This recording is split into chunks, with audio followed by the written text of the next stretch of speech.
Hey everyone, welcome to the Blue Valley North Library website. Today I am talking to you about how to use Smore.com as a replacement for Glogster.com in the Pre-Cal Finance project. Glogster turned out to have lots of issues with people creating new accounts, so we're going to use Smore.com instead.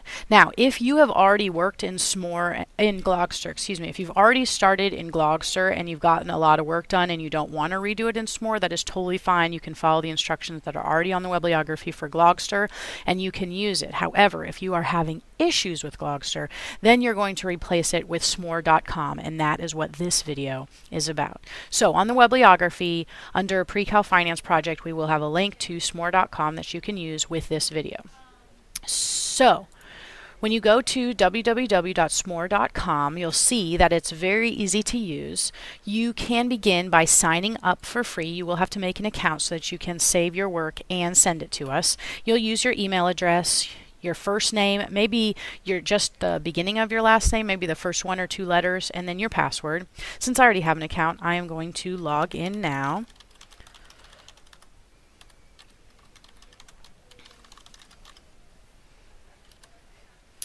And you'll see that Smore shows you a whole bunch of flyers that other people have already made. We're not really interested in looking at other people's works right now, but we are going to start a new flyer. So we're going to click on this orange button right here to start a new flyer.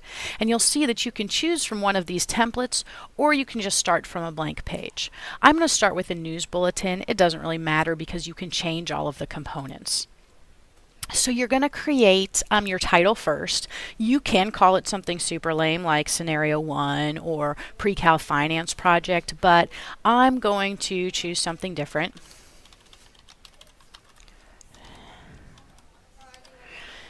And I'm not going to have a subtitle, or this you can make your subtitle the lame part.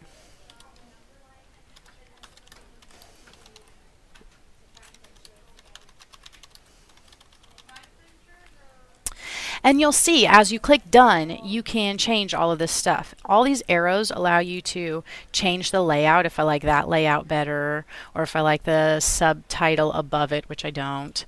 I'm going to leave it the way it is here. You can also change the main design for your entire project by using these different options over here on the right, and you can see you can change the once you pick one, you can change the color scheme. You can just make it look however you like. So I'm going to leave it with this, and I'm going to leave my colors alone. You can change the background, you can change the font, you can change all that stuff. Remember that your content is key though, so have fun playing around with the way that it looks, but make sure that the math is sound and that you've met all the requirements from the rubric.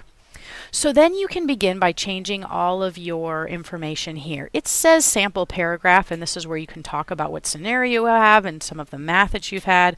It just depends. You can make these boxes whatever you want. You'll notice that those arrows allow you to change the layout or add a picture. It just depends what you want to do. Also, with this plus sign, it allows you to add any of these options down here: audio, video, pictures, any of that stuff. So you can put in a whole new box. Let's say it's time for you to talk about what will happen if you increase your principal by 15%. Then you could have a whole new text box or bring in a picture, anything like that. So that's what clicking on that plus sign does for you. This template that I picked happens to have 3 pictures here. I could use those to upload pictures of the house that I decided to buy if I wanted, or any other options that you think will make your poster look really nice. You can have the sample title here if you want. You certainly don't have to. If there's any components that you don't want, you can just click on the X. One thing that I do want to show you is how to get some of the math into your Smore flyer. So what I have done is I have gone into Word and I have already designed an equation that I could say was something that I was going to use for my project. In Word, if you want to make an equation like this, you'll go to Insert, and then you'll choose Equation, and what I picked is I just started typing. A little box like this showed up and I just started typing PV equals, and then I used these fraction tools and the script tools to get all of my information to look like this. So once I'm happy with how my equation looks, I can use a really neat tool in Windows 7. If you have Windows 7 at home, this will work for you. If you have Windows XP, to do the same trick, you'll just have to use a screenshot, which you hold down Control, Alt, and Print Screen on your keyboard, and then you can take a picture of whatever it is that you have, crop out the parts that you want, and then save it and put it into your Smore. So since I have Windows 7, I'm going to use the snip tool. Everybody has the snip tool if they have Windows 7. So you click on Start menu down here, and you'll see the snipping tool is in that menu. When you click on it, everything will go gray, and you're allowed to draw a box around what it is that you want to use. So if this is what I want to snip, I'll draw the box around it, and this is what I have now. So I can save it as a picture. For now, I'm just going to put it on my desktop. You guys will save it into your folder or someplace for future reference. And then I can close this, and I can go to my Smore, and I can add a picture. So if I add this picture, when I bring it into Smore, you'll see my equation right there. Then underneath, I can add a title or description which explains what I have going on in here, because you know that for your rubric, it requires you to provide some justification. Another thing that you could do is use a picture like this in a layout like this, where I could explain what I wanted in my paragraph here and then have my picture of the equation right there, so there would be an easy explanation.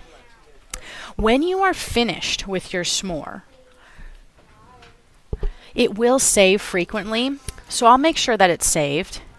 And then once you're completely done and ready to turn it in, you will click on Done Editing. Once you've done that, it makes your Smore public. So I really don't have very much information on mine because I was just making some examples to show you. But the way that you turn it in is you will copy this link right here. By clicking on that, it says that it's copied. And then you will open your email and you will send it to the library email account. Just to remind you, that account is bvnlibrary@gmail.com. In that message, you need to make sure that you are including your hour and your teacher's name, because we're going to be receiving emails from 6 different classes. So I will send my email to bvnlibrary@gmail.com. I will say that I'm in hour 2 Stein Finance Project, if I spell it right. And then I will paste the link to my Smore. Once you've sent that email, you'll be done with your project and you'll be ready to be finished with the project. You'll already have it turned in. Emailing it is the last step that you need to do. The reason why I'm not asking you to use this share with emails because it tries to open up your own email anyway, which you're not interested in doing. Okay? Smore is a really great tool and it will work for you way better than Glogster. So sorry if we caused any issues with Glogster, and I hope that this project goes well for you and everybody earns a really great grade. If you have questions, you can try emailing us over break. We're not for sure that we'll be checking email, but hopefully things will go smoothly for you. So good luck and happy smoring!